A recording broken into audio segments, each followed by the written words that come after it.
The movie begins with a house on fire.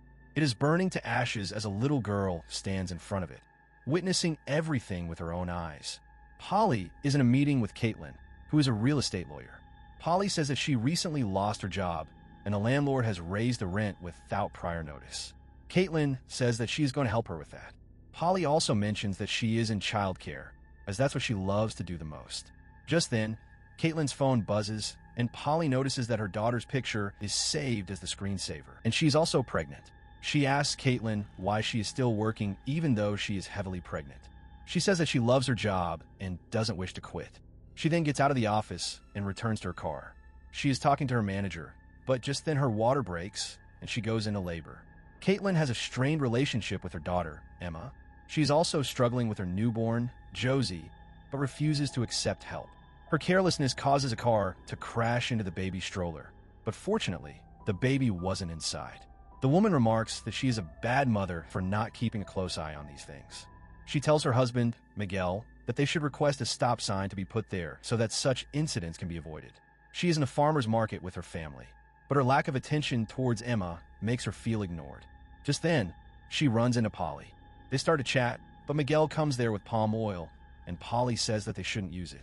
Caitlin is impressed as she shares the same ideologies. She's having a hard time managing Emma, and just then, Polly offers to babysit the kids for her. Caitlin remembers that she is in childcare and takes her contact info.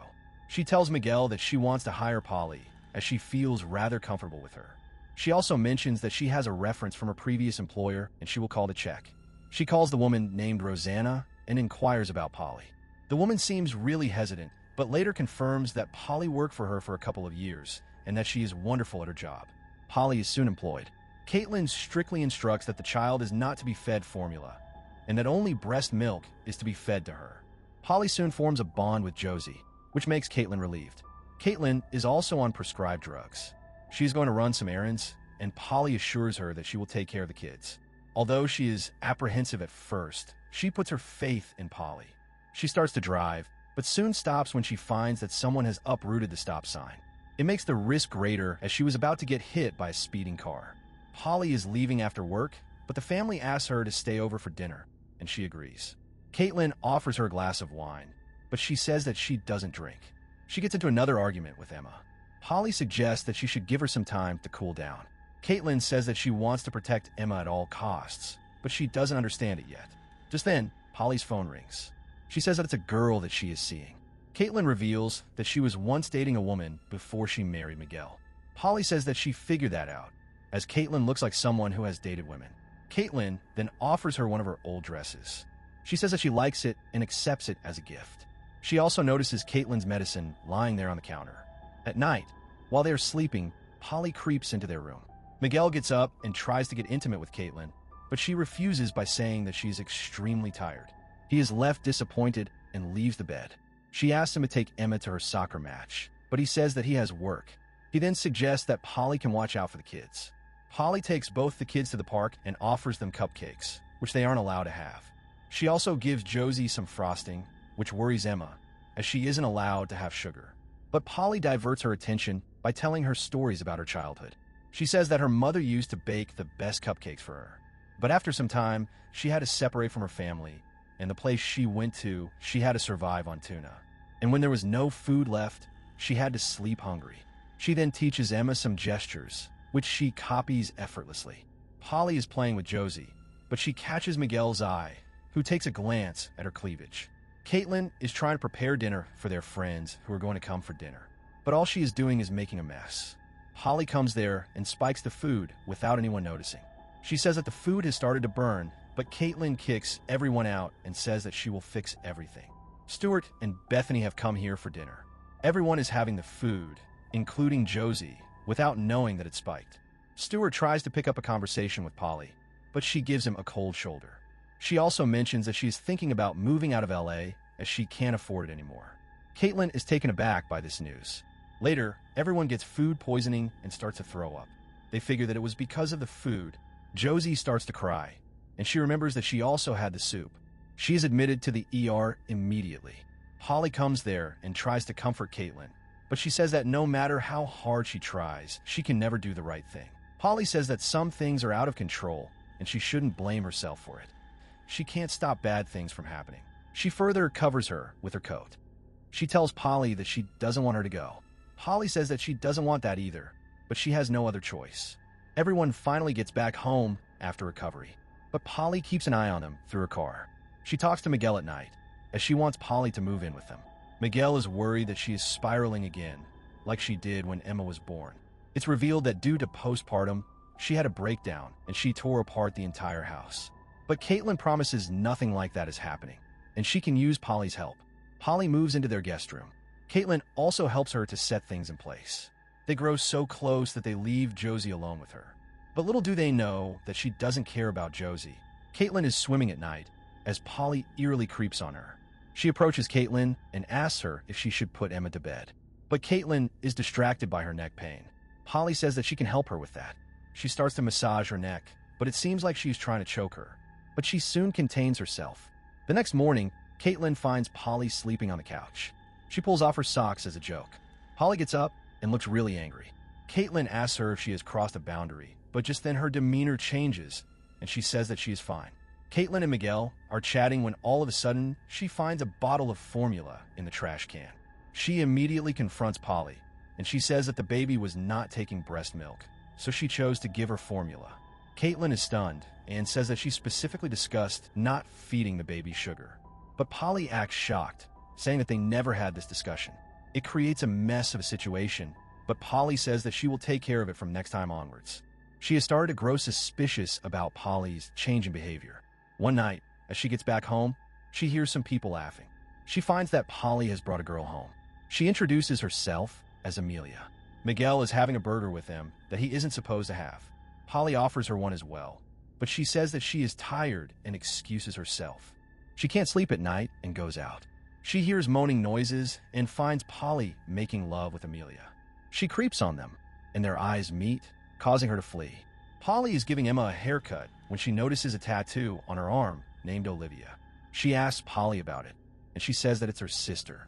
Caitlin comes down with a headache and finds that Polly has already prepared breakfast. She notices how Polly has taken over her duties, and her kids are slowly getting attached to her. Polly and Emma are at the park. She asks Polly about what's wrong with her mother. Polly says that her mother is pretending to be someone that she is not. But no matter how hard she tries, she can never hide her true self. Caitlin is slowly unraveling. She calls her doctor and says that she's having some reactions to it. But they say that the best they can do is lower the dosage. They are at dinner when Polly tells Emma about something. Emma says that she needs to talk. She says that she develops feelings towards women instead of men, and in the future, she wants to marry a woman. Miguel tries to be supportive, but Caitlin snaps and says that she has never shown any signs like that. She asks Polly if she had anything to do with this. Polly says that Emma asked her about it, and she just answered. Emma snaps and says that she is not a child and leaves the table. Polly apologizes and says that she never thought that Caitlin would have a problem with Emma being a lesbian, and Caitlin says that she doesn't. She later tells Miguel that it's strange. Polly is always with Emma, and she doesn't know what they're talking about. But Miguel says that she's just feeling left out and there's nothing wrong with it. Caitlin confesses that she doesn't want her daughter to grow up, and it seems like life is slipping away from her. Polly, on the other hand, has been changing her medication to something else to avoid them. The entire family goes to watch fireworks. Just then, something comes to her mind, and she takes Emma and excuses herself. Caitlin is cleaning up when Polly shows up there wearing the same dress. She says that Polly looks beautiful in that dress.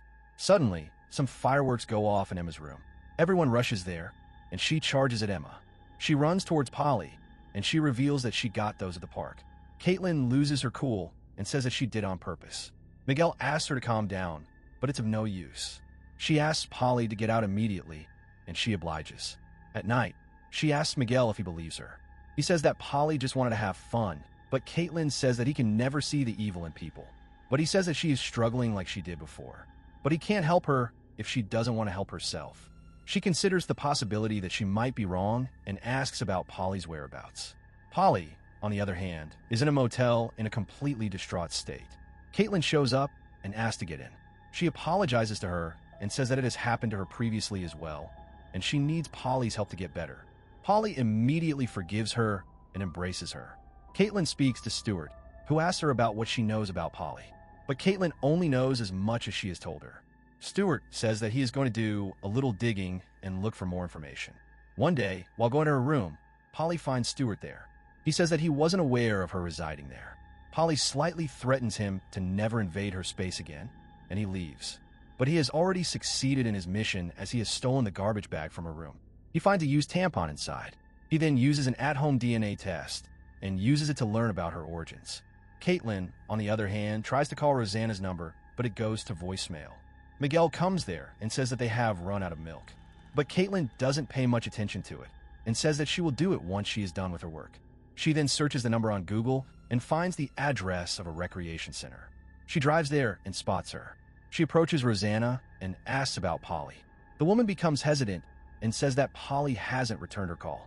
She says that Polly was an addict, and that's how she met her. She promised her that she would help her in any way possible.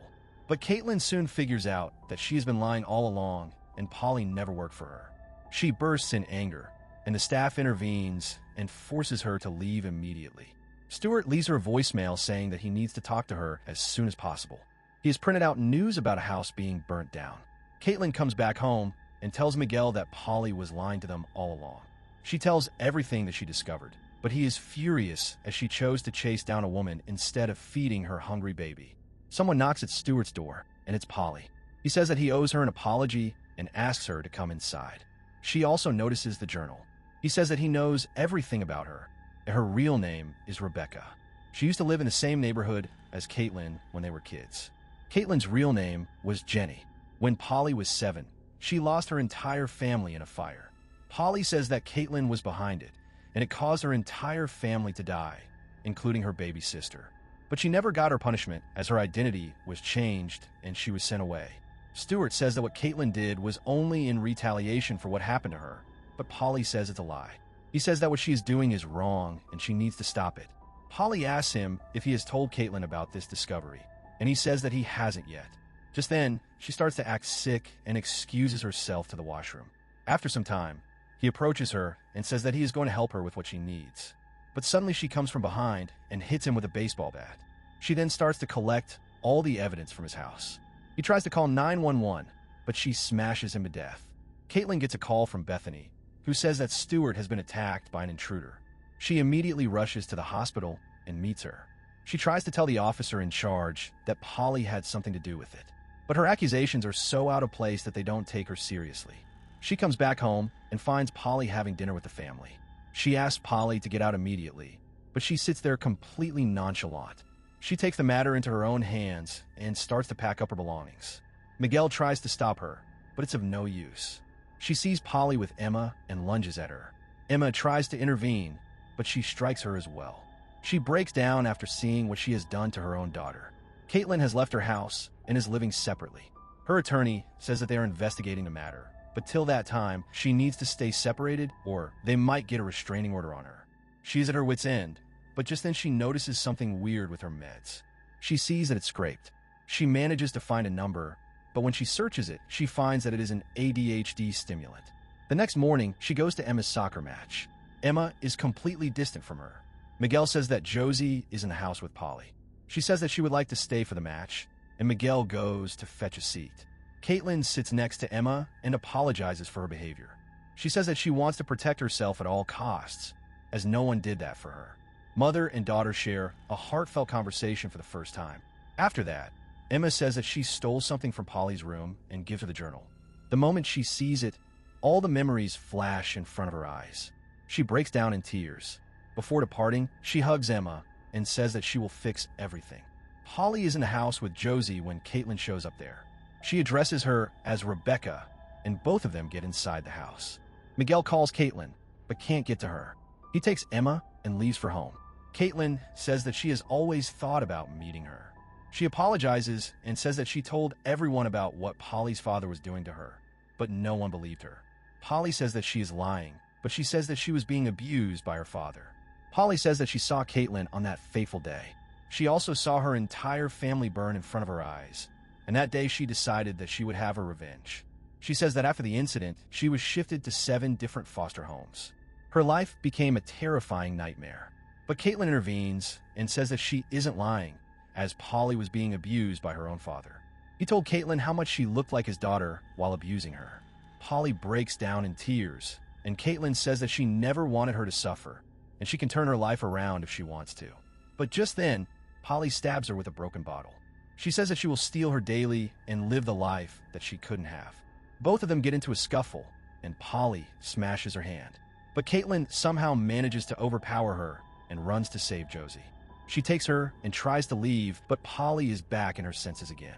She somehow manages to put Josie in the car and starts to drive. But Polly gets up in the car and tries to break it open. Miguel gets back and sees everything for himself. She starts the car, but it soon crashes into another car, throwing off Polly. Miguel rescues both mother and daughter completely unharmed. Miguel apologizes and says that he saw everything. She slowly approaches Polly, who has been crushed and bleeding terribly. Caitlin picks her up and breaks down in tears, but Polly slowly falls to her death. After some time, they are settling in. Miguel says that things are going to get better. On the other hand, Emma is telling Josie about Polly's childhood stories. She even uses her mannerisms to put her to sleep. So, that was the recap for the 2025 movie The Hand that rocks the cradle. For more recaps like this, stay subscribed to the channel. And if you have liked this video, you may also like this.